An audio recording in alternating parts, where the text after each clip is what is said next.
বিসমিল্লাহ বলে বাসা থেকে বের হয়ে গেলাম। আজকে বেড়ার মনে লাড্ডু ফুটতেছে, কেন জানেন?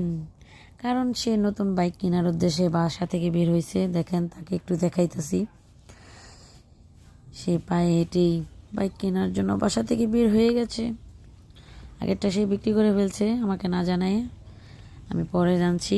আচ্ছা, যাই হোক, সে বাইক কিনবে, চলে যাচ্ছে। আমাকে ফেলেই তাড়াহুড়া করে চলে যাচ্ছে। কি বলবো আর, আহারে বেডা মানুষ, মনে মনে লাড্ডু। বাইক কিনবে, যেহেতু বাইক কিনবো আমরা মাওনা থেকে, সেই যাত্রায় আমাদের তো গাড়ি নেই, তাহলে কী করে যাব? অটো দিয়েই চলে গেলাম বাইক কেনার জন্য। আমরা মাওনা ইয়ামাহা শোরুমে একটু দূরেই হেঁটেই যাচ্ছি আমরা।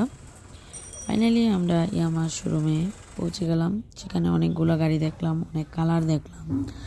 আমরা প্রথমে চিন্তা ভাবনা করছি কালো কালার গাড়িটা কিনবো, কিন্তু দুঃখের বিষয় কালো কালার গাড়ি নাই। আর যে গাড়িটা সে হাত দিয়ে রাখছে, সে আমাকে বারবার বলতেছিল এই গাড়িটা সে কিনবে, তার মনে একটু ইচ্ছা ছিল আর কি।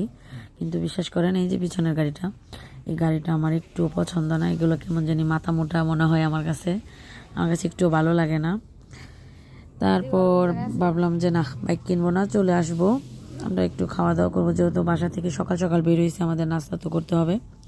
নাস্তা করি আর চিন্তা ভাবনা করি কী করবো, বাইক কিনবো না দুজন মিলে ভাবতেছি। তারপর ফাইনালি চলে গেলাম যে না, সে বলতেছে আসছি, গাড়ি কিনেই বাসায় যাব। তখন বললাম ঠিক আছে, যাও, তোমার ইচ্ছা, তুমি কি করবে সেটা ভাবো।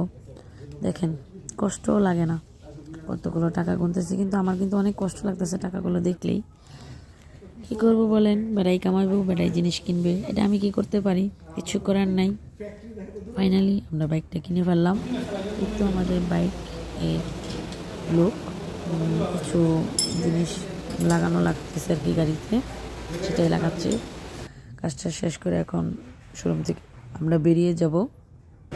তারপর বাইক যেহেতু কিনেছি, তো খাবার লাগবেই।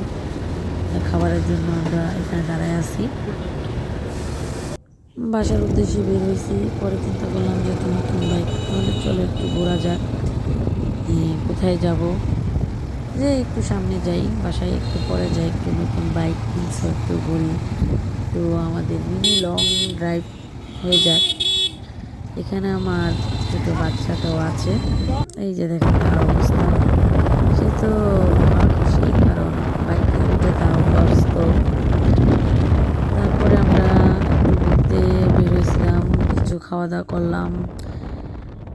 সবাই ভালো থাকবেন, সুস্থ থাকবেন, আমাদের জন্য দোয়া করবেন। আর আমার ভিডিওটা যদি ভালো লাগে, লাইক কমেন্ট শেয়ার করবেন। আল্লাহ হাফেজ।